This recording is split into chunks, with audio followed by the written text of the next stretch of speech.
vilões.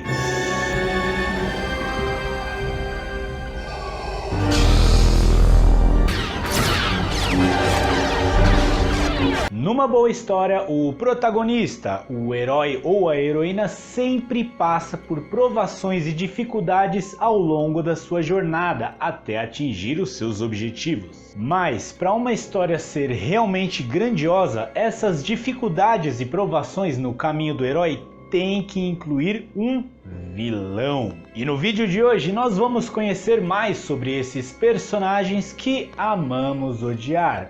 Os vilões.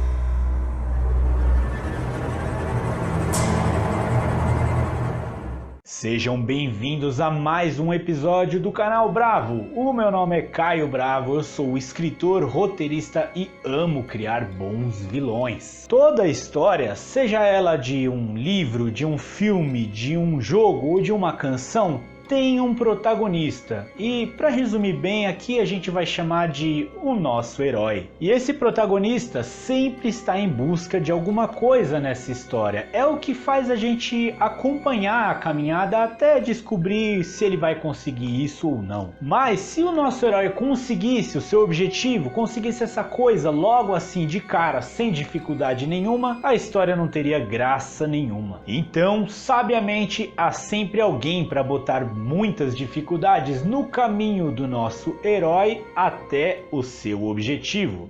Alguém que faz frente ao herói, alguém que coloca dificuldades no caminho dele, tão poderoso ou astuto quanto. E esse alguém, numa história, é chamado de antagonista, é o que faz frente ao protagonista. E para simplificar aqui, a gente vai chamar de vilão. Vilão e antagonista não necessariamente são um papel do mesmo personagem, às vezes eles diferem um pouco, mas vamos dar uma simplificada aqui para entender melhor. E quanto mais cruel é o vilão, quanto mais dificuldade o herói tem para enfrentá-lo, melhor é a história. As princesas da Disney, por exemplo, sempre têm vilãs memoráveis, como, por exemplo, a Rainha Má da Branca de Neve, com seu espelho mágico, a Malévola e a madrasta da Cinderela, e a lista continua por aí. Alguns vilões se tornam tão memoráveis que são até mesmo tão conhecidos quanto os heróis ou até mesmo mais do que eles. É o caso, por exemplo, do Darth Vader, do Coringa do Batman, do Lord Voldemort do Harry Potter, até mesmo a história de Jesus tem,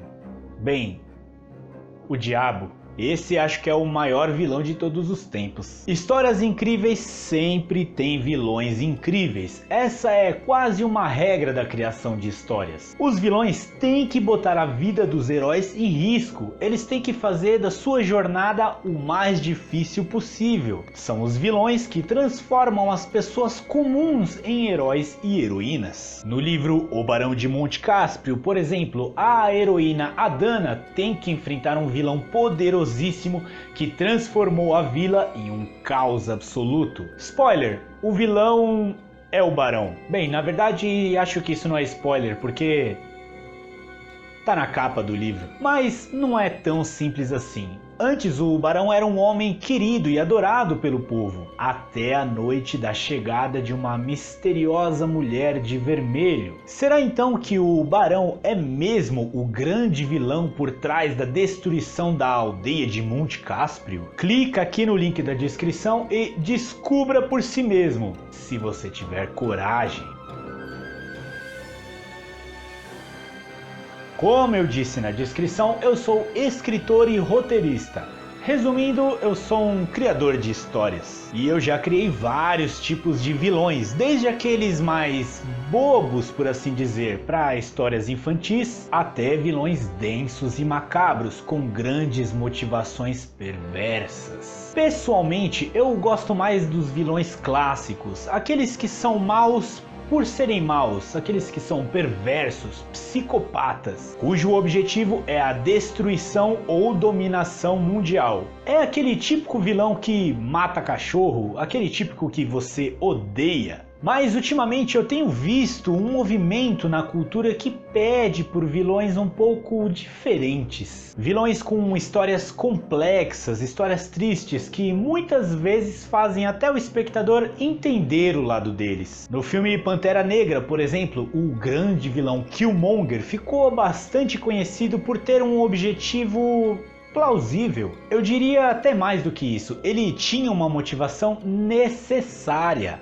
Just bury me in the ocean with my ancestors that jumped from the ships, because they knew death was better than bondage. Apesar de que os meios que ele usou para chegar nos seus objetivos são um tanto injustificáveis. Um outro exemplo é o filme do Coringa e também o filme do Esquadrão Suicida. Todos os inimigos do Batman ali, os vilões, têm histórias tristes e compreensíveis que fazem você entendê-las e se compadecer delas. Até nas histórias infantis há esse movimento. Eles até quiseram dar um bom motivo para Malévola ser daquele jeito que a gente conhece. Em outras palavras, esses vilões não são maus, eles são apenas incompreendidos. É claro que esse tipo de vilão é muito interessante de ser usado em alguns momentos e em algumas histórias. Eu adorei conhecer a história do Anakin Skywalker e como ele se tornou o poderoso Lord Sith. Mas eu acredito que nem todos os vilões precisam ter uma boa justificativa dessas, precisam ter uma história triste e pregressa para terem seus objetivos macabros. Às vezes eles podem ser só maus. Essa é uma opinião pessoal e bem polêmica, mas eu explico. Quando você passa a entender as motivações de um vilão, começa a acompanhar a sua jornada dramática e entende de fato como ele chegou no que ele é hoje, de uma forma ou de outra ele se torna uma espécie de protagonista da sua própria história e você acaba, querendo ou não, se conectando com ele. Esse é o objetivo do criador de história que coloca um vilão desse tipo, fazer o espectador se conectar com ele. Isso cria laços de empatia entre o protagonista, que nesse caso é o vilão, e o espectador, fazendo a história desse vilão em si ganhar bastante camadas muito interessantes de serem exploradas. Porém, há o lado negativo nisso. Quando você se conecta com o vilão, entende a sua motivação e até cria laços de empatia com ele, você acaba não querendo tanto que ele se dê mal. O espectador meio que perde a vontade de ver o vilão sendo completamente derrotado pelo herói. Perde a vontade de ver o herói no auge de seu poder, usando tudo que tem, todo o conhecimento que adquiriu para derrotar o seu inimigo. Isso, na minha opinião, é até que bastante grave, porque, enfim, as histórias são sobre os heróis, são sobre os seus grandes feitos e sacrifícios para conseguir salvar a humanidade. O vilão estão nessas histórias para atrapalhar os heróis, para causar mal às pessoas, a não ser que nós estejamos falando desses novos filmes de vilões.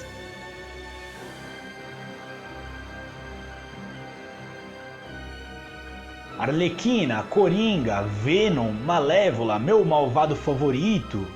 Aí eles transformam um vilão em um anti-herói ou algo assim. Então ele deixa de se tornar o grande vilão para se tornar uma espécie de herói. E mesmo assim, na história desses anti-heróis sempre tem um vilão por trás de tudo que está acontecendo de mal e faz com que esse anti-herói se torne o verdadeiro vilão. O espectador tem que se conectar com o herói. Ele tem que querer ver o seu herói ganhando, usando ao máximo suas capacidades e poderes. E para isso acontecer é necessário sentir até um ódio do vilão, querer que ele perca humilhantemente para o herói. E a gente, espectador, se sente mais protegido, aliviado e vingado. Essa é a famosa catarse dos filmes. Isso é muito mais comum e acontece de forma muito melhorada nas histórias onde o vilão é extremamente maligno, é psicopata, daqueles que batem em velhinhas e matam cachorros.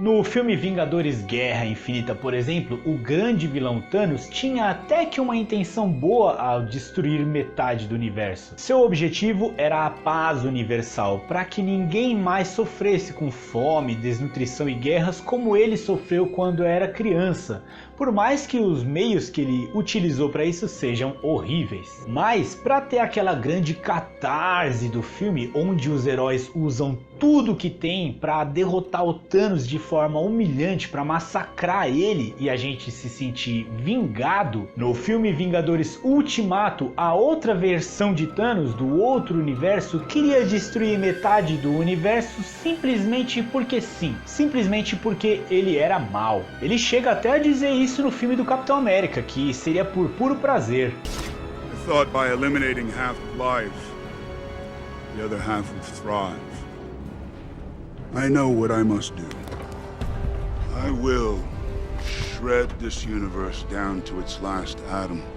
Ou seja, esse Thanos já não é mais aquele Thanos bonzinho, com grandes motivações, que você chega até a sentir uma certa empatia e entender a motivação dele. Não, esse é um Thanos maligno, psicopata, que quer destruir metade do universo simplesmente porque sim, porque ele é mau, porque ele é cruel. Sauron é um bom exemplo de vilão maligno. Também nazistas e demônios que são naturalmente malignos. E até o Lord Voldemort, como eu já citei ali no Harry Potter. Então, na minha opinião, pra gente ver os heróis lutando com força total pelo destino da humanidade, destruindo totalmente um vilão poderoso, de forma a dar pra gente, espectador, aquela sensação de alívio e de dever cumprido, o vilão precisa ser mau.